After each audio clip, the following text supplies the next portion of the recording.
If you want the best schemes created by the best players in the world, head over to acemadden.com, get yourself a membership, and make sure to use code ACE for 10% off at checkout. What's up, guys? It's your boy Ace from acemadden.com, and today I'm going to be going over the title update that just came out, and it's not a big one. It's really pretty small, but there's some big gameplay changes that we're going to be talking about. And I'm just going to put it on screen right now so you guys can have a look, because there's no like official title update patch notes page. So as you can see, I'm just going to go through the first four, and then we'll get into practice mode and show you what's different about the zone logic. So tuning to outside cover 3 deep zones, giving up too much space versus corner routes with no other vertical receiving threat in the area. So basically what that means is if there's just a corner route to the outside third side, the outside third should play it better because there's no vertical threat pushing him downfield. So that's how it should be, and we're going to take a look at that in a second. Tuning to cover 3 deep zones versus bunch flood concepts. I guess this is just kind of, I'm not 100% sure. It's probably making sure that the outside third can defend like the deep out from flood, like this play right here on the right. I want to take a look at that as well. Tuning to outside cover 3 deep zones to better anticipate threats coming from across the field with no other threats in their zone. I believe that's referring to an ISO side post just bombing everything. Another thing we'll take a look at. And then resolve an issue with flipped play art when base aligning and choosing a new play.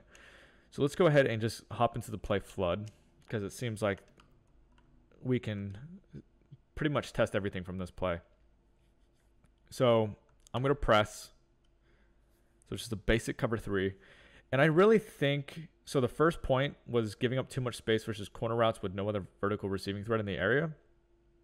So what that means is like if you put RB on a corner and then don't keep B on his fade or streak, this outside third should play this corner route now. And it looks like he actually gets over the deep blue. That's pretty bad. Let me look at that again. So we want this outside third to be basically matching to him and taking him away, but it looks like he just kind of runs right by him. So let me see if that was a fluke. Let's do it again. Keep everything the same. Let's take a look again. Yeah, he's just getting right over him. I don't think that was a thing previous to this title update. So that's pretty bad. Let me go ahead and try keeping the coverage back off. Let's see what happens.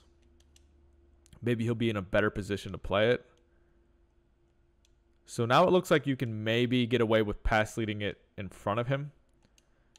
So if he's backed off, he is in better position, I would say. At least he's not getting over the top of you, which, yeah, that's better, but I don't know, it just kind of depends. If this guy has acrobat and maybe you have a good click on, maybe you can pick this off. But, I mean, against the computer, it's still open.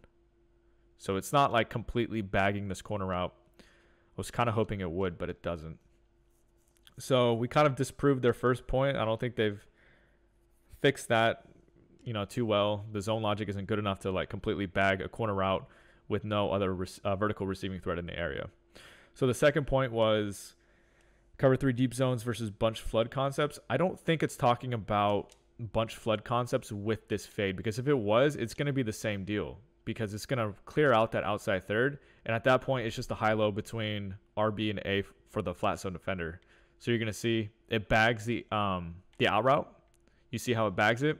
Well, the tight end was open underneath.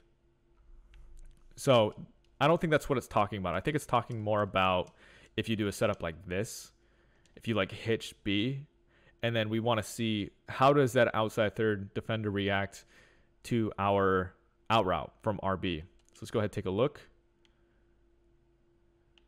He doesn't really do anything. He doesn't like play the route or anything. Let me go ahead and press. It might be different. As we saw with the corner route, it was a little bit different. So let's go ahead and do the same setup. And we're going to see, does the outside third play? I mean, he's just not doing anything. It looks like they've changed it, but he's not in a position to like really bag the route. So as you can see, he did actually react to the route this time. So he's like, at this point, he shouldn't be backpedaling like this. He drops back. Yeah, it's just really bad logic. They've claimed to fix stuff, and I don't really see an actual fix. I see them maybe tweaking with things, but I don't see an actual solution here. It's pretty bad. Okay, so that one is a lie more than likely as well. So the first two looks like they haven't really fixed completely. And then the last one we're going to talk about is tuning to outside cover 3 deep zones to better anticipate threats coming from across the field with no other threats in their zone. So I think this is mainly talking about a setup where we do, you know, something like this. This smart routed post from the ISO receiver. This can be found in a couple stock plays as well. But really what I want to see here is what does the opposite side outside third do? Okay, so it looks like he's... So he still caught it, but again, it looks like it's a case where the logic is different. So as you can see, pay attention to this guy over here. This is the guy we want to make sure is not getting bombed from this post. So he recognizes the post at this point right here, and he starts running back. Now, I don't know why he's running towards the middle of the field when the post isn't running towards the middle of the field. He's running across the field. So I don't know why you would take that angle. That's really, really bad logic. But it does look like he's at least recognizing the post. And yes, the middle third is playing him pretty well. So there's that. But the point is, this guy needs to have better awareness. And he does seemingly have better awareness. He's just not playing it smart. So let's go ahead and keep him backed off this time. Do the exact same setup. Just max protect. And then we're just going to see what does he do. So this time it looks like it was better. So yeah, the middle third is there to play it, of course, and that's not really what we're talking about. We're really just trying to see what that outside third defender is doing. So it looks like, again, it's a case where backed off seems better than press because he's just in a better position to make a play on some of these deeper routes, like the corner route and then, you know, the post. I mean, he's closer, but honestly, he's still 5 yards behind. So it's not like he's really going to be there to make a play if this middle third defender isn't in a position to make a play. So I don't know. I'll be honest, guys. This is my first impression of this title update, and I really don't feel like they've made any good progress on actually making good zone logic. So it looks like they're at least trying, but again, it looks like these are kind of pointless changes. In fact, you know, if you run a lot of press coverage, I mean, it's pretty bad that the corner route gets over your pressed outside third. So that wasn't the case before. So in fact, this could potentially be worse than zones were previously to this title update. So that's going to be my breakdown of the title update. If you guys enjoyed, please drop a like, subscribe for more Madden 22 content, and I'll see you guys soon.